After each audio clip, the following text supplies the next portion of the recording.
Hey, it's your friend Choice CJ here, and in just a moment I will be giving you guys my Week 9 battle for the MPL, but before I get into that, I wanted to go ahead and select the winner of my giveaway.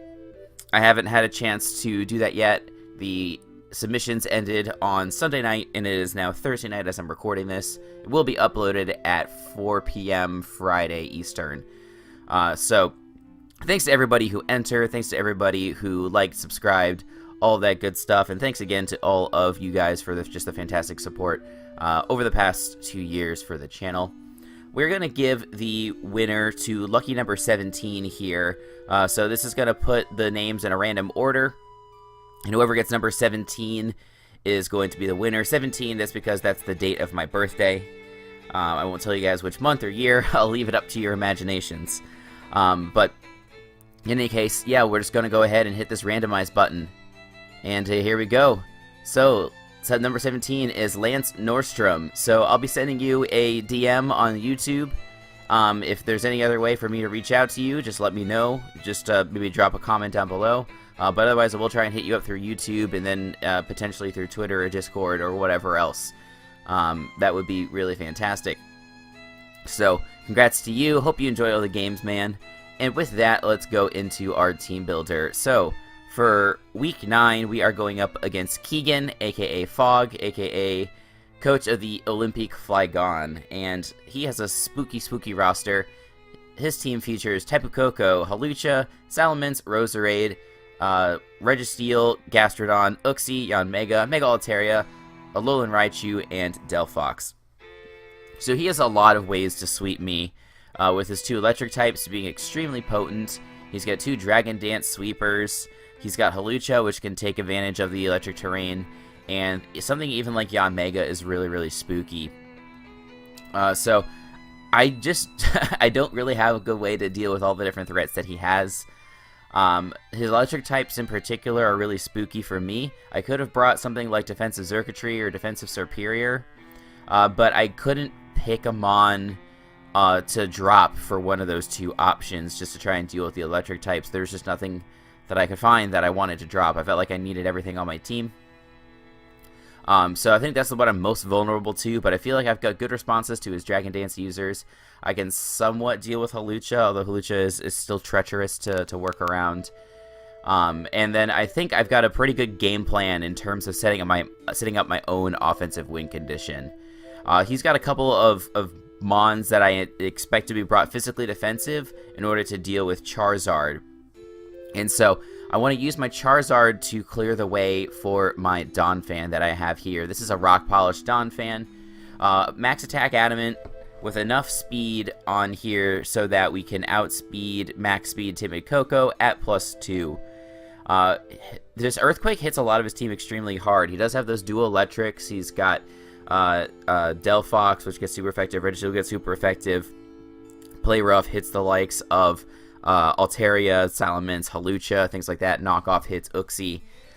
So with the Expert Belt powering up a lot of those super effective moves, Donphan really has the ability to put in work late game. We really just need to get a lot of chip damage on Gastrodon and probably Uxie as well.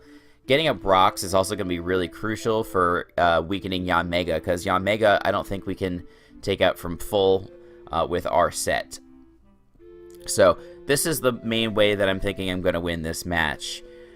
So in addition to setting up Rock Polish with this thing, there's also kind of a cheeky thing going on here. So even with the max speed investment, we're slower than a lot of his team with my Donphan.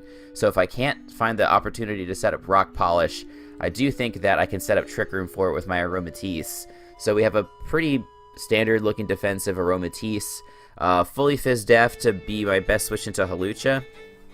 We don't take Acrobatics particularly well, but with 36 EVs in special attack, we do guaranteed kill Hawlucha after rocks if it's got no investment.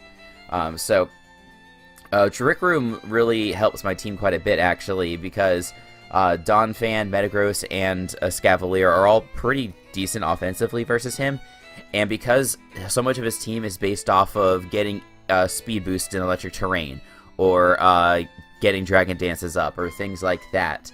Getting Trick Room helps put the offense back in my favor. So That's what I'm thinking of this Aromatisse here. Again, this is the check to Hawlucha, but really it just helps set up my offensive win cons. Particularly Donphan if I can't get up a Rock Polish. Also supporting Donphan this week is my Charizard X. It is pretty spadef. Reason being, I want this to be able to switch into Koko and Raichu and things like that.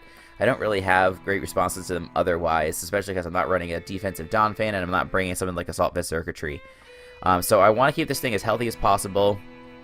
I also want to try and get up the Mega Evolution very, very quickly in the battle, because I can then only be 2x weak to rocks instead of 4x weak in case he sets up rocks at some point. I want to be able to pivot in and have the most amount of HP possible. Toxic is there to hit the inevitable Gastrodon on switch in. And then the dual stab by itself is good for a majority of his team, not his entire team. It doesn't allow me to hit Altaria very hard at all. Toxic does help me with that as well. Altaria is a little bit treacherous for my team. I'm mostly expecting a special set because one, like, if he wants to switch it into my Charizard, I could be running like a lure set with Will-O-Wisp. And then if he wants to be like physical or mixed or something, it makes it just a little bit harder for him to deal with my steals.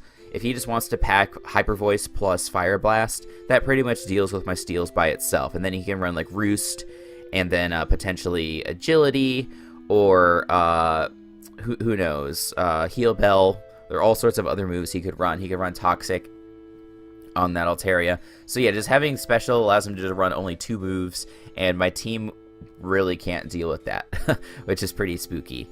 I'm going to do my best to deal with it, though, with these 2 Mons that are here. First is my Metagross with an Aguavberry. Aguavberry is actually pretty cheeky, just because it gives Metagross that extra life, so to speak, assuming that I can live.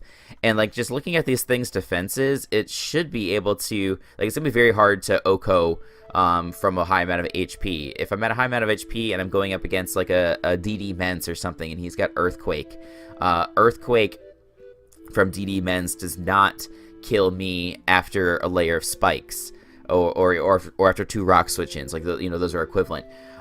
It'll knock me down to like a minimum of, or to a maximum of 1 HP. I get my Aguavberry get back up to 51% HP, and I can take it out with Ice Punch. It's extremely nice. This little bit of defense investment allows me to do just that. I wanted to put a lot of defense investment on this thing for dealing with Special Altaria, for dealing with the electrics. Like, it's true we don't resist, and if E-Terrain is up, those things are going to do a chunk. But, Metagross, just with its natural bulk, should be able to take one. And it also allows me to deal with Yanmega a little bit. Deals with Roserade extremely well. So that's the point of this Metagross set. And also is my Rocker. Handing up rocks is extremely important, especially if he brings Yanmega. Then I have a standard-looking Assault Vest Escavalier. Ironhead Megahorn knockoff Pursuit. Pursuit in case I get the opportunity to trap a Alolan Raichu or anything else that's on his team. Like, trapping on Mega would be fantastic, or a Roserade or anything like that. I guess I could have packed Akaberry in order to deal specifically with the fire-type attacks, but Assault Vest just felt best overall, because then I can use this as a pseudo switch-in for the electrics as well. So even though Steel-type does not resist electric, I'm sort of relying on my steals to deal with the electrics in this match. So cross your fingers for me. It's definitely going to be spooky. Last but not least, we do have a Choice Scarf for Ninja. Mixed attacking here. I wanted to go mixed because I wanted Gunk Shot to hit Tapu Koko. If he's like a Calm Mind Tapu Koko or something like that, or just some sort of setup Koko, it's very spooky for me. And I don't have any way to revenge kill it otherwise anyway. So having a way to revenge kill that is good. And then Greninja, of course, also can revenge kill +1 Altaria, +1 Mence. If somehow I get this in versus Yanmega while it's only at +1 speed and not at +2, I can potentially revenge kill that. Like, if it's a weird scenario where it doesn't have Protect or something. I don't know. It's not particularly likely, but it could happen. We have just enough speed on this thing for Delphox. I figure there's no point in trying to outspeed Raichu, because Raichu is not going to be Scarf, period. Either I outspeed it because Electric Terrain's not up, or he outspeeds me because he has Electric Terrain up. So that is the team. again, it's very difficult to team build just because he has a lot of offensive threats. And I wanted to bring, really, like, Xurkitree was the 7th Mon, and that was the final Mon that got dropped for this squad of 6 that I chose to bring. So let's see how this match turned out, and let's switch over to our battle. So as you can see, Keegan brought his Uxie, his Roserade, Tapu Koko, Alolan Raichu, Hawlucha, and Gastrodon. So I was sort of hoping that he wouldn't bring the double electrics, but of course he did, because it's very good versus my team. And so I'm going to have to play very, very carefully around that. I'm going to need to keep a couple of Mons at a high amount of HP, whether that's my Zard or my Steels, or some combination of those. Like, that's how we're going to have to play this match. Aromatisse is going to be extremely important to keep at a full amount of HP because I need it to switch into Hawlucha. Yeah, so basically I just need to get to the point. I just need to survive his offense and get his Gastrodon and his Uxie weakened to the point where Donphan can click Rock Polish and sweep, or get in under Trick Room and sweep. I just basically need to survive until then. I need to get up hazards, whittle down his team, pivot in and out, and try and make it work. So in terms of leads, I am just going to go ahead and lead with my Zard because, as I mentioned, getting that Mega Evolution off very early is important to me. Because I don't want to be as weak to Stealth Rocks as possible. I want to only take the 2x damage, not the 4x damage. And it leads well versus pretty much anything not named Gastrodon. You know, Uxie, I can't really do a ton of damage to it, but it can't necessarily do a ton of damage to me. It could have Foul Play, but I'm not attack invested in this set, so it's okay. So yeah, like, it just felt like a good lead versus a lot of his team anyway. So that'll be my lead of choice. We're going to go ahead and click play and say good luck, have fun to Keegan, and we'll see how this match turns out. I didn't explain it very much in the team builder at all, but we're pretty much in a must-win scenario now in MPL. We need to win out in order to have any chance of advancing, and even then we need some help from Deebz potentially losing out, or Bub losing out and having some bad differential. So we're playing for our lives. We do lead off versus Uxie with our Charizard X. My play is going to be just to stay in here and click Toxic, because again, one of my conditions for winning this game is getting this Uxie weakened. And I figure he's just going to go ahead and set up his Stealth Rocks, but we do miss that Toxic. So that's actually really crucial. I suppose I could have switched out here into something like a Scavalier to deal with this Uxie fairly well. But I felt it was important to get off that Toxic, and I thought he might just go for something like U-Turn or like Foul Play again, but he does go for the Toxic on my Charizard. So getting my Charizard Toxic is potentially bad because, as I mentioned, this is sort of my only way of dealing with the electrics. So now not only does he have up rocks and I have no way to remove them, but he has me Toxic, so I am on a timer. So preserving Charizard, keeping it as healthy as possible, going to be very critical, but it's going to be very hard to do. I do finally go into my Escavalier, but this is the turn that he chooses to click U-turn, and he goes right into his Gastrodon. And I don't really have anything to switch into a Scald. I could go into Aromatisse, but I want to keep Aromatisse healthy if possible in order to deal with Hawlucha. I decided to stay in with my Escavalier, risk the burn, and go for a knock-up to get rid of his leftovers, because again, if I can get this thing weakened, it does set up my Donphan very well. So now, after I've gotten rid of the leftovers, I do choose to go into Aromatisse, and the damage suggests that it's, you know, standard defensive, physically defensive Gastrodon. He is going to switch on out of here, and he doesn't really have a response for Trick Room at this point, so I decided to go for it here. I kind of expected the Roserade to come in because I can't really threaten Roserade very much, and it does resist the Moonblast, you know, because it's a poison type with a very good Spadef stat, I'll add. So it would have been nice to go for the Trick Room and then be able to go back into one of my Steels, like Metagross, for example, and begin to threaten his team, because Metagross should outslow everything except for Gastrodon. Escavalier outslows literally everything, and so does this Aromatisse for that matter. I go for the Wish because the Uxie came in, and Uxie is going to get a Toxic off on my Aromatisse. So this Uxie with Toxic is really screwing up my strats, because having this thing healthy was also going to be extremely important. So I decided to stay in and receive the wish, because again, keeping this thing healthy is really nice. I will be at 88% HP after I take my my second round of Toxic. And now he is going to go into Roserade. And so, after I heal myself up, this is pretty decent because I can relatively deal with Hawlucha from this range of HP. We'll have 76% when we come in on rocks the next time. And yeah, that puts us in a pretty good position.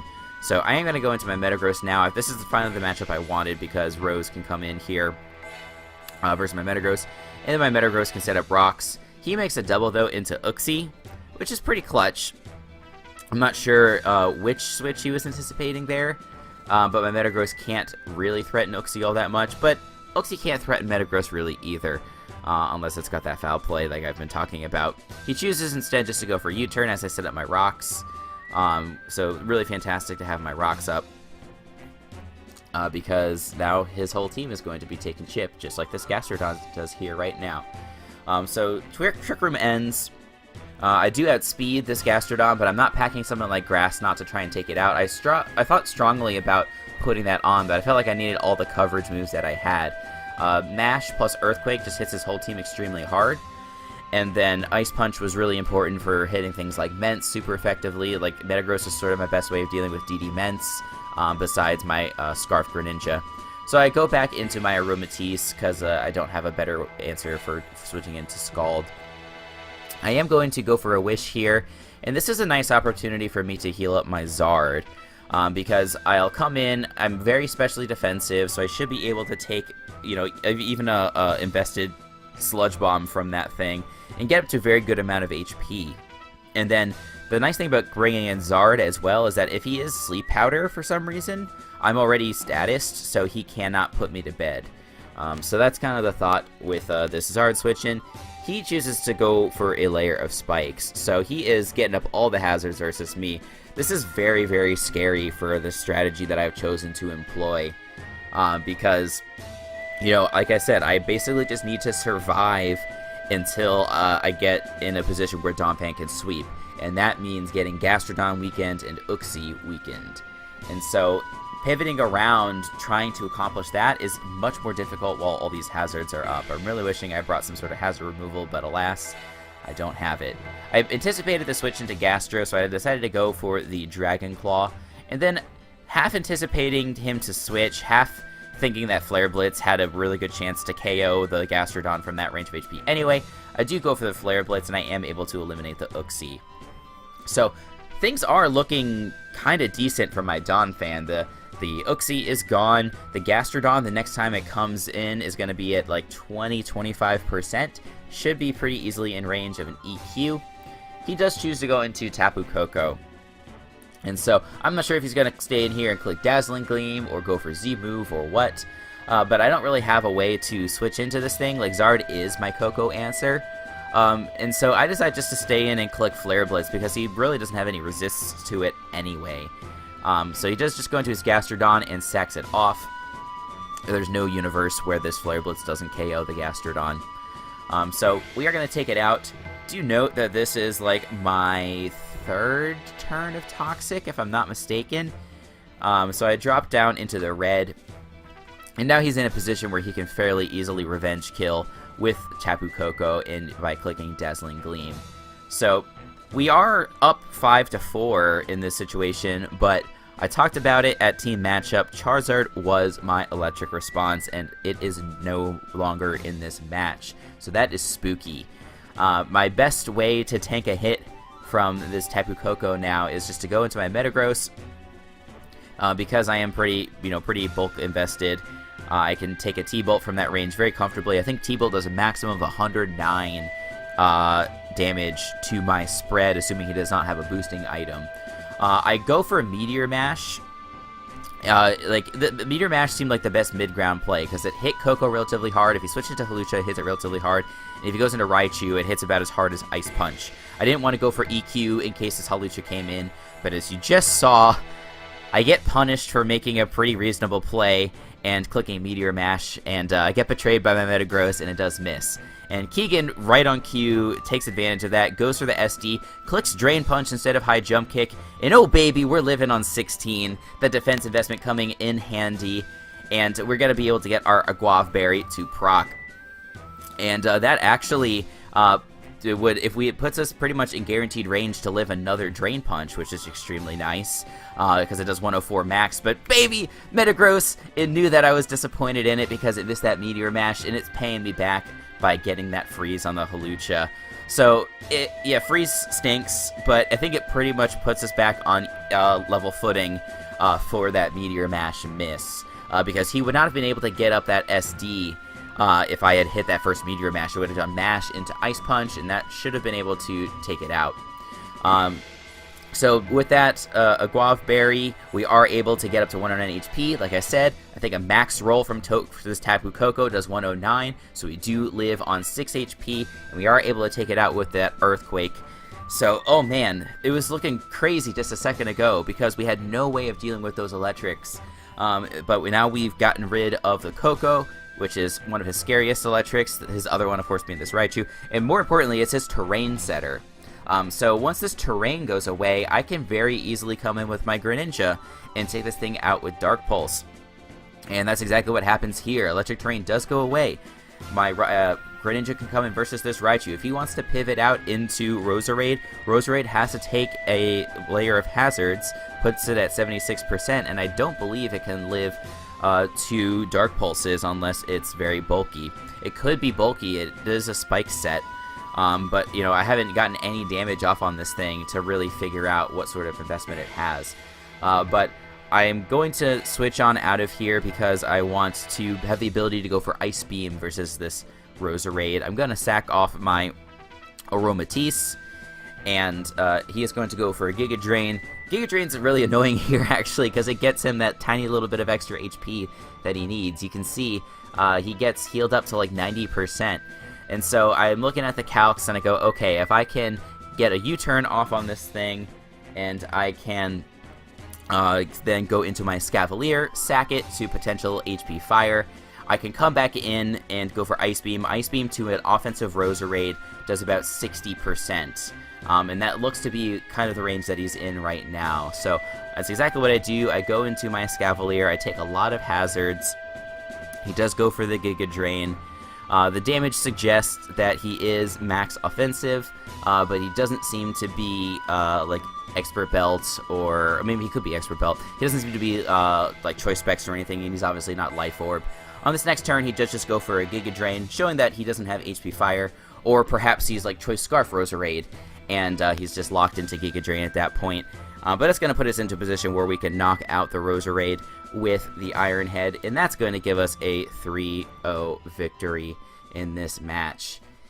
And let me tell you guys, not only was that match crazy, we are finally off of our losing streak. We've been on a 6-game losing streak between MPL and GBA, and it feels good to finally get back in the win column. I want to give a big shout out to Keegan for putting up a really good fight, and for that roller coaster of a game. Like, missing the Toxic early on was annoying, but I wasn't nearly as deflated when I missed the Toxic as I was when I missed that Meteor Mash. And right on step, I was so thrilled when I saw that freeze. You know, and you don't ever want to, you know, I don't try to hope for hacks, but just in that moment, like when I thought I couldn't get any lower, just to have that happen and I could claw my way back into this season, it was a really fantastic feeling. So thanks to him for being a good sport, you know, about getting frozen there. Even if, you know, you could make an argument, you know, it balances out the hacks, it still never feels good to get hacked, right? Just ask my, it never feels good to get frozen, just ask my good pal Pokegame about that. So, yeah, definitely go check out Keegan, and he's potentially got an outside shot at playoffs. His differential's a little rough, so he might need some help, but who knows. After this game, I would root for him in playoffs for sure. In Week 10, we are going to go up against King Bub, so cross your fingers that we can pull off the W there. If we do, like I said, we still are not guaranteed playoffs. We need one of Omega Jolteon or Deebz to lose out, or Bub. But if Bub loses out, we still need to beat him in differential somehow. If Deebz or Omega Jolteon win even one of their next 2 games, then it's going to also come down to differential, and that's going to be tricky.